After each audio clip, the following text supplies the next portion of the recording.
The number one question I get, and it's been the number one question or inquiry that I have gotten for years, is Jimmy, how do I grow on YouTube? Jimmy, how do I launch a channel? How do I get to 100 subs? How do I get to 1,000 subs? What am I doing wrong? Why can't I grow? Is YouTube against me? Is it pure luck to blow up on YouTube? These are the type of questions that I get tweeted at and in the comment section and in my email all of the time. So I thought I would put together a video to help you guys get started on your YouTube path if this is something that you have decided to do. And no, there is no special formula in here that you're going to shoot up and have PewDiePie numbers, but I am going to give you some insight, some steps, and some thoughts that maybe some of these other videos that have done this didn't quite touch on. And as we get started, in the comment section, let me know what your channel is all about. As this video goes out, I will be spending some time checking the channels that people put in the comment sections as well. I'm always looking for a cool new channel to watch. And so I present to you 10 steps on how to get to 1,000 subscribers on YouTube. Step number 1.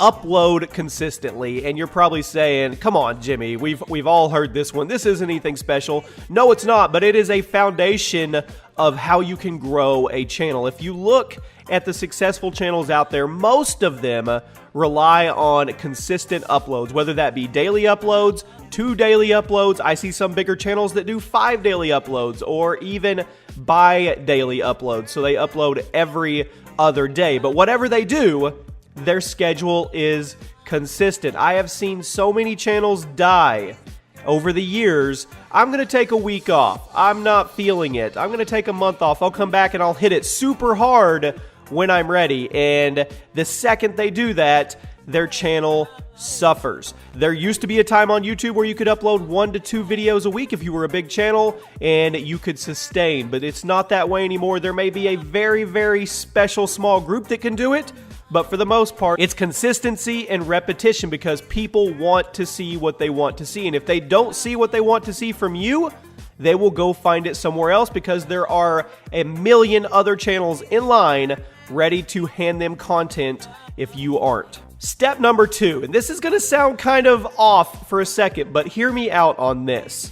Trending topics and clickbait. Now, what do I mean by that? Now, if you want to do your channel and you are a fan of growing roses in a garden, then by all means, go grow roses in a garden. But that doesn't seem to be a very popular topic right now on YouTube. So what do I mean by trending and clickbait?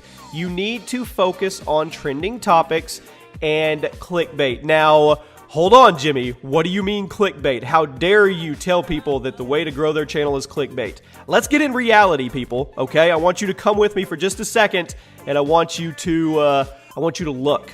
All of the big channels have figured out ways to incentivize people to click on their videos. Now, I am not saying clickbait in the terms of lying about your content, but it is a special art when you can make your thumbnail and your title coexist with the content in the video and make people want to click on it. You want them to click on it. It's no different than when somebody goes to Walmart and they go to the checkout and all of those candy bars and packs of gum are lined there at a certain level. They paid somebody to study on what certain height level and where to put those within hand's reach because people are impulsive and they will buy it. It is no different than the YouTube sub box. People are impulsive. They will click on something that they feel they want to know what's actually going on with that story behind the thumbnail. So figure out how to involve your content with trending topics that people want to watch. Remember, you want to get to 1,000 subs. You need to be putting out content that is interesting to people, and you may have your special genre that you want to do, but you got to figure out a way to mix the trending topics with your content. And with that, you need to know how to title and how to actually clickbait. I hate the word clickbait because it's more about creativity. The ones that are clickbait that are bad are the ones that just they give you false information. There's nothing in context with their content relevant with their thumbnail and title. Those are bad, but somebody that's creative to get you to click on a video with a cool thumbnail and a title that is relevant, to me, that is perfect. If you guys would like a focused video on exactly that, how to title, tag and thumbnail your videos and focus on trending topics?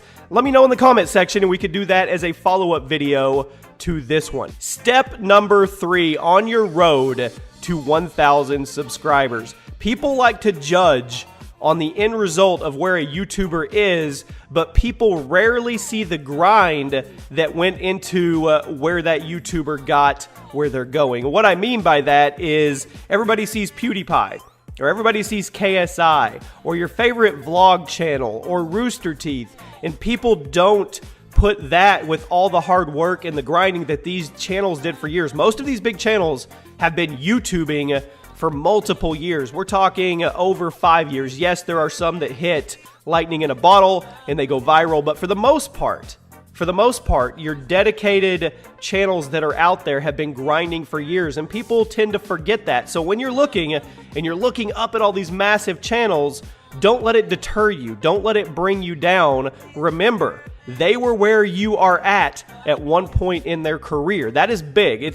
Mental focus is a huge part of this. You have to have clarity and you have to have consistency and not let anything affect you or bother you. All you can focus on is your reality, your little bubble of what you're doing with your YouTube. You can't judge you versus somebody else. Step number 4, and this goes without saying, everybody knows this, but I have to put it in there just in case there is somebody that isn't aware of it. Equipment. You have to have decent quality for your videos. We are past the stage of 480p, people, and I know most everybody knows that, but I still go on YouTube, I still browse, and I still see people uploading content like that. And you can get decent quality even with a cell phone camera now. So equipment, and I understand equipment is expensive, so do it in baby steps with what you need, but get the base equipment, research, and once again, I could do another video and help you guys out with that if you wanted to as well. But there is equipment out there that is affordable. You don't have to go out and get the $1,000 mic that your favorite YouTuber has, or this amazing camera that this guy has. There is equipment out there that you can use that is affordable. So budget shop. There is nothing wrong with budget shopping. I know you want to have that gaming setup or that YouTube setup and let everybody see it, but that's for a different time. That's for down the road. Don't focus on that right now. Step number 5. There are no original ideas. Well, there may be occasionally, but they're very, very rare.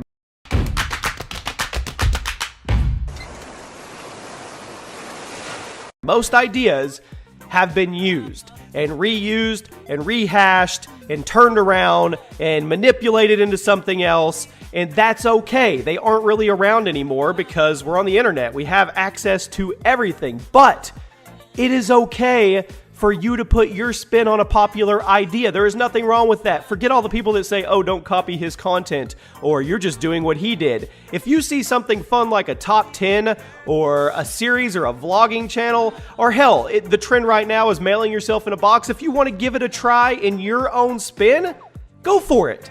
Don't listen to people. You can do what you want. Just put your spin on it. A perfect example is my top 10 series. I in no way created top 10s at all.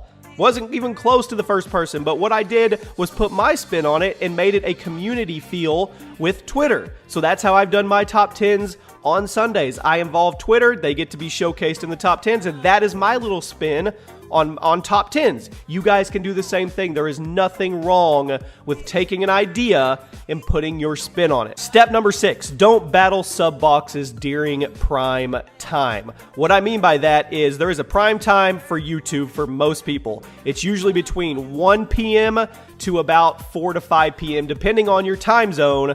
That is when the bulk of the videos go up. As a small channel, don't battle that primetime sub box placement. You're not going to win. You're just going to get swallowed up. So check your analytics, dive into your analytics, see who's watching, see when they're watching, and then upload off a time that you can get away with. It's not during prime time. Go during an off-peak time. Now, you may not get as many views, okay? But you will be able to get out there a little more because you aren't saturated during the prime time that most of your bigger YouTubers are uploading. So I would suggest in the evening, or depending on your time zone in the morning, just try to work your way around the prime time of sub boxes, because you will get swallowed up, you'll get frustrated, and nobody will see your content. Step number 7, interact. And this goes without saying, but I'm going to say it anyway. Reply to comments, tweets, anything that you can do to show these people that are taking 5 minutes out of their day to engage with you in a busy world where things are going fast. Show them that you actually care. Engage with them. That is one thing I have always done and I will continue to do, is engage with my viewer base. It is the most important thing because they're there for you.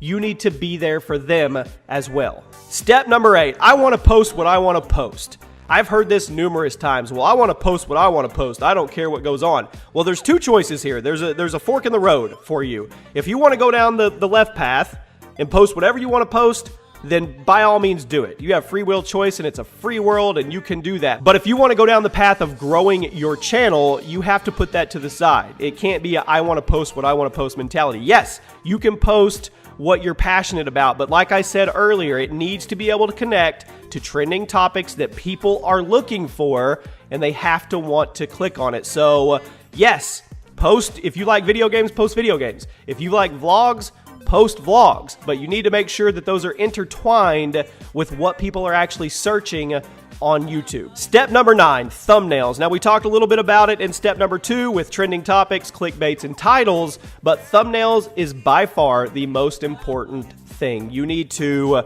learn Photoshop, get somebody that can help you. You want to have eye-popping thumbnails because they are the first line of defense in getting somebody incentivized to click on your content. A lot of people don't even read titles anymore. They simply judge by the thumbnail. And it is, to me, the most important piece of getting somebody to go watch your videos. And once again, there's a fine line and an art to making a clickbait thumbnail that is also contextual to the content that you have in the video. So thumbnails. Focus on your thumbnails. Step number 10, the final step of this video, have realistic expectations on your growth. Do not start your channel and look at all the big channels and say, I want to be growing 5,000 subs a day and 500,000 views a day. I want to be there. If you focus on that, you'll never get there because you're focused on what they're doing instead of your little bubble and your reality. Focus on yourself. Focus on your expectations. If you start out and you get 10 subscribers the first week, try to get 20 subscribers the next week. If you get 50 views on a video for the first time, try to get 100 views on the next one. Baby steps your way up, and you'll find as you go, it'll start to snowball on its own, and it has nothing to do with you. It has to do with your body of work. Now, I'm going to give you guys 2 thoughts really quick. This is a long video, but think about this. 1, you have an advantage being small. I know that sounds crazy, and YouTube is just a whirlwind of crap right now, and nobody knows how to figure out the algorithm, so on and so forth. But if the algorithm is what people are saying it is, and it's got to do something with click-through rate of your subs, it is advantageous for smaller channels because they don't have all of those dead subscribers. So you may be an advantage by being small. If you build that core base and they come back every video and watch, you are going to see some growth. You're going to see some snowball effect as you go if you stay consistent. And the other little piece of advice from me to you is group up. Find people that have the same focus and drive as you that are around your size. There's a reason that the Sidemen do so well, or the FaZe Clan does so well, or the TK House, or all these little groups. They're not little anymore, but these groups of people that work together with their content and they help each other grow. So if you can, find people around your size that want to collab and intertwine. One shout out doesn't do it anymore, people. Not in 2017, but if you find some people that consistently want to produce content with you, you're at an advantage. And that is it, guys. 10 steps to help you get your first 1,000 subscribers in a week in 2017 on YouTube. I hope this was helpful. If it was, drop